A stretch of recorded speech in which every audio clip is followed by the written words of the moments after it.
Hello friends, అందరికీ నమస్తే అండి. Welcome to our channel. Andhra Pradesh ప్రభుత్వము మరో కొత్త పథకాన్నైతే ప్రారంభించబోతుందన్నమాట. వాహన మిత్ర పథకం. సో, రూ. 15,000 ఆటో డ్రైవర్లకు, క్యాబ్ డ్రైవర్లకు, టాక్సీ డ్రైవర్లకైతే సీఎం చంద్రబాబు నాయుడు గారు దసరా కానుకగా అయితే ఇవ్వబోతున్నారన్నమాట. అయితే ఈ వీడియో అయితే నేను వెంటనే చేశానండి. చేసినప్పుడు కొన్ని రకాల కామెంట్స్ అనేటివి అడిగారు. అలానే ఇప్పుడు కొత్తగా అవకాశం అనేది ఇచ్చారన్నమాట. కొత్తవారు కూడా దరఖాస్తులనేటివి చేసుకోవచ్చు. దీనికి సంబంధించి షెడ్యూల్ అయితే విడుదల చేసింది. అంటే దరఖాస్తులను ఎక్కడ చేయాలి? సో, ఏ తేదీ లోపల చేయాలి? ఎప్పటి నుంచి స్టార్టు? అప్లికేషన్ ప్రాసెస్ ఏ విధంగా ఉంటుంది? ఈ వివరాలన్నీ కూడా తెలియజేశారనమాట. సో, వాటన్నిటిని కూడా ఈ వీడియోలో మనము వన్ బై వన్‌గా మాట్లాడుకుందాం. వీడియోని తప్పకుండా లైక్ చేసి సబ్స్క్రైబ్ చేసుకోండి. ఓకేనా? సో, ఇక టాపిక్‌లో భాగంగా వాహన మిత్ర పథకం. సో, ఇక్కడ ఆటో డ్రైవర్లకు, క్యాబ్ డ్రైవర్లకు, టాక్సీ డ్రైవర్లకైతే రావడం జరుగుతుందనమాట ఈ పథకం ద్వారా. రూ. 15,000 అయితే వస్తాయి. గతంలో వైఎస్ఆర్ వాహన మిత్ర పథకం ద్వారా రూ. 10,000 మాత్రమే వచ్చాయన్నమాట. ఇప్పుడు తాజాగా సీఎం చంద్రబాబు నాయుడు గారైతే ప్రకటించారనమాట. వాహన మిత్ర పథకం ద్వారా రూ. 15,000 అయితే అందిస్తాము అని చెప్పారనమాట. సో, అయితే ఈ వాహన మిత్ర పథకానికి సంబంధించి ఆల్రెడీ గవర్నమెంట్ దగ్గర 2,75,000 మంది లిస్ట్ అనేది ఉందన్నమాట. ఈ లిస్ట్‌ని ఈరోజు అంటే ఈ నేటికి వచ్చేసి సో, లిస్ట్ అనేది గ్రామ వార్డు సచివాలయాల వారీగా అయితే విడుదల చేస్తున్నామని చెప్తున్నారు. సో, మనకి ఇంకా కూడా అప్డేట్ అయితే అవుతూ ఉన్నాయన్నమాట పేర్లనేటివి. మీకు రేపటి లోపల మీ యొక్క సచివాలయానికి మీరు ఈ ఈ యొక్క వాహన మిత్ర పథకానికి సంబంధించి ఎలిజిబుల్ అయినట్లయితే ఈ 2,75,000 మంది లిస్టులలో మీ పేరు అనేది రావచ్చు. ఒకవేళ మీ పేరు అనేది రాకపోతే మీరు కొత్తగా దరఖాస్తు అనేది చేసుకోవచ్చు. ఈ కొత్తగా దరఖాస్తులు చేసుకునే దానికి అవకాశము సెప్టెంబర్ 17వ తేదీ అని చెప్తున్నారనమాట. సెప్టెంబర్ 17వ తేదీ నుంచి మీరు దరఖాస్తులు అనేటివి చేసుకోవచ్చండి. సో, మనకు ఫైనల్ ఎలిజిబుల్ లిస్టు సెప్టెంబర్ 24వ తేదీనైతే విడుదల చేయబోతున్నారు. అంటే కేవలము ఒక 6 రోజుల వ్యవధిలో అయితే మీరు దరఖాస్తులనేవి చేసుకునే దానికి అవకాశం అయితే ఉంటుందనమాట. సో, నేను వీడియో అనేది చేస్తాను, అప్లికేషన్ ప్రాసెస్ వీడియో. తప్పకుండా మీరు వెయిట్ చేయండి. సెప్టెంబర్ 17న అయితే అప్లికేషన్స్ అనేటివి గ్రామ వార్డు సచివాలయం ద్వారా తీసుకుంటారు. మేబీ ఇక్కడ డిజిటల్ అసిస్టెంట్ గారి లాగిన్ ద్వారా అయితే తీసుకునేందుకు అవకాశం అయితే ఉంటుంది. ఓకేనా? ఇక్కడ మనకు క్లియర్‌గా అయితే చెప్పారు చూడండి. So, financial assistant to auto rickshaw, motor cab, maxi cab drivers అని చెప్పారనమాట. రూ. 15,000 గ్రామ వార్డు సచివాలయం డిపార్ట్మెంట్ ద్వారా అయితే అప్లికేషన్స్ అనేవి తీసుకుంటారని చెప్తున్నారనమాట. సో, ఇక్కడ మనం చూసుకున్నట్లయితే సో, ఫైనల్ ఎలిజిబుల్ లిస్టు 24వ తేదీకి అయితే అప్డేట్ అవుతుంది. 17థ్ నుంచి అయితే అప్లికేషన్స్ అనేవి తీసుకుంటారు. 22వ తేదీ వరకు ఇక్కడ మనకు అవకాశం అయితే ఉంటుందని చెప్తున్నారనమాట. సో, అదేవిధంగా మనకు 1/10/2025 తేదీనైతే ఈ యొక్క హానరబుల్ చీఫ్ మినిస్టర్ గారు అంటే మనకు ముఖ్యమంత్రి గారైతే అమౌంట్ అనేది విడుదల చేస్తారనమాట. వరుసగా డీబీటీ విధానంలో డైరెక్ట్‌గా అకౌంట్‌లోకి అయితే జమ అవుతూ వస్తాయన్నమాట. ఆటో, క్యాబ్ డ్రైవర్‌లకు సంబంధించి ఎలిజిబుల్ లిస్ట్‌లో వచ్చిన వాళ్ళకి. అయితే ఇక్కడ మనము అప్లికేషన్ అనేది చేసేటప్పుడు కొన్ని డీటెయిల్స్ అనేటివి మనం తెలుసుకోవాలి. అసలు వాహన మిత్ర పథకానికి మనం అర్హులా కాదనేది తెలుసుకోవాలన్నమాట. ఈ వాహన మిత్ర పథకానికి సంబంధించిన అర్హులు ఎవరంటే సో, దరఖాస్తుదారులు ఎవరైతే ఉన్నారో వాళ్ళు ఆటో, టాక్సీ, క్యాబ్ ఈ మూడిట్లో ఏదో ఒకటి సొంత వాహనం కలిగి ఉండాలి. ఓకేనా? ఈ యొక్క వాహనం రిజిస్ట్రేషన్ అనేది మీ పేరు మీద ఉండాలనమాట. అదేవిధంగా బండి కాగితాలు. సో, వాహనానికి చెల్లుబాటు అయ్యేటువంటి రిజిస్ట్రేషన్ అయితే డాక్యుమెంట్ అనేది ఉండాలనమాట. అలానే డ్రైవర్‌కి సంబంధించినటువంటి డ్రైవింగ్ లైసెన్స్ అనేది ఉండాలి. అదేవిధంగా ఇక్కడ కుటుంబంలో ఒకరికి లేదా ఇద్దరు గనక ఆటో లేదా క్యాబ్ ఇలా టాక్సీ ఏదైనా నడుపుతూ ఉండినట్లయితే ఇక్కడ ఒకరికి మాత్రమే ఇస్తామని చెప్తున్నారు. అంటే ఒక్కరికి మాత్రమే కుటుంబంలో ఒకరికి మాత్రమే ఈ రూ. 15,000 అయితే అందుతాయి ఎలిజిబుల్ అయితే. నెక్స్ట్ వచ్చేసి ప్రభుత్వం నిర్ణయించిన ఆదాయ పరిమితి లోపైతే ఉండాలని చెప్తున్నారు. రేషన్ కార్డ్ కంపల్సరీగా ఉండాలి. అదేవిధంగా కుటుంబంలో ఎవరు కూడా 6 స్టెప్ వాలిడేషన్ పాయింట్స్‌కి అర్హులుగా ఉండాలన్నమాట. అంటే ఇక్కడ మనకు ముఖ్యంగా గవర్నమెంట్ జాబ్ అనేది ఉండకూడదన్నమాట కుటుంబంలో ఉండే వాళ్ళకి.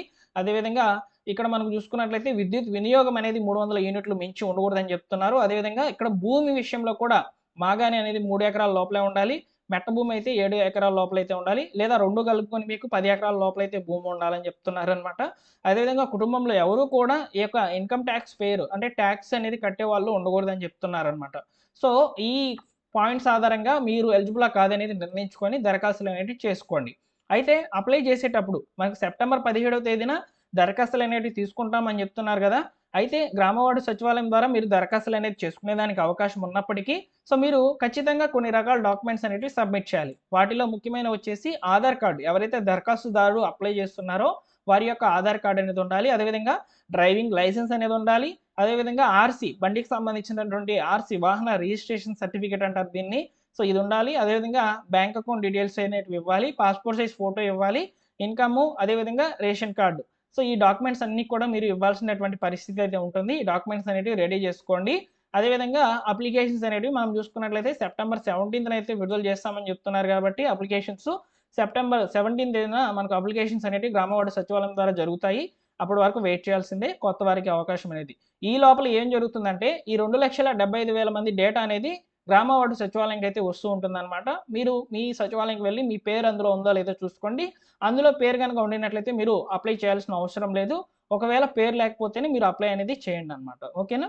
సో, ఈ విధంగా ఈ వాహన మిత్ర పథకానికి సంబంధించినటువంటి కొన్ని డీటెయిల్స్ అంటే అప్లికేషన్స్ డీటెయిల్స్ అనేటివి అప్డేట్ కావడం జరిగింది. మీకు అందరికీ కూడా ఈ వీడియో రూపంలో అయితే తెలియజేశాను. అయితే మొన్న అంటే మనకు ఈ యొక్క సూపర్ హిట్, సూపర్ 6 ఈ యొక్క ఏదైతే ప్రోగ్రామ్ అనేది జరిగిందో, అది జరిగినప్పుడు సీఎం చంద్రబాబు నాయుడు గారు ప్రకటించడం జరిగిందనమాట. నేను వెంటనే కూడా వీడియో అయితే చేశాను. దసరా కానుకగా అయితే ఈ యొక్క వాహన మిత్ర స్కీమ్ అనేది రిలీజ్ చేస్తున్నారని చెప్పి. అందులో చాలామంది కూడా కొన్ని రకాల ప్రశ్నలైతే అడిగారనమాట. వాటి గురించి ఇప్పుడు నేను డిస్కస్ చేయబోతున్నాను. అందులో ముఖ్యంగా ఎక్కువ మంది అడిగినటువంటి ప్రశ్న ఏంటంటే, సో మాకు ట్రక్ ఆటో ఉంది అని చెప్పని అడిగారనమాట. సో మేము ఎలిజిబులా కాదా అని అడుగుతున్నారు. మీకు ట్రక్ ఆటో ఉన్నా, ప్యాసింజర్ ఆటో ఉన్నా ఏదైనా గానీ ఇక్కడ 3 వీలర్ కింద రిజిస్టర్ అవుతుందనమాట వాహనం అనేది. సో కాబట్టి మీరు ఎలిజిబులేనండి. మీరు అభ్యంతరాలు పడాల్సిన అవసరం లేదు. ఆల్రెడీ మీరు గతంలో వైఎస్ఆర్ వాహన మిత్ర స్కీమ్ గనక తీసుకొని ఉన్నట్లయితే ఆ పేర్లనేటివి ఆల్రెడీ గవర్నమెంట్ సచివాలయంకి అయితే పంపించిందనమాట. అందులో మీ పేరుందా లేదో చూసుకోండి. ఒకవేళ లేకపోతే కొత్తగా మీరు దరఖాస్తు అనేది చేయండి. ఓకేనా? సో, ఈ విధంగా ఈ డౌట్‌కి ఆన్సర్ అయితే ఇదనమాట. అలానే కుటుంబంలో ఇద్దరికి ఉన్నాయండి. మాకిద్దరికి కూడా వస్తాయని చెప్పని అడుగుతున్నారు. కేవలం ఒకరికి మాత్రమే వస్తుందనమాట. అది కూడా ఈ ఫస్ట్ లిస్ట్‌లో అంటే ఈ 2,75,000 మందిలో మీ ఇంట్లో ఒకరిది పేరొచ్చిందంటే మీరు కొత్తగా దరఖాస్తు చేసుకున్న రిజెక్ట్ అవుతుందనమాట. ఎందుకంటే హౌస్ హోల్డ్ డేటింగ్ అంతా కూడా ఇప్పుడు సచివాలయం దగ్గరైతే ఉంది. అదేవిధంగా గవర్నమెంట్ లెక్కలో అయితే ఉందనమాట. హౌస్ హోల్డ్ మ్యాపింగ్ డీటెయిల్స్ అన్నీ కూడా. ఓకేనా? సో, ఇదనమాట.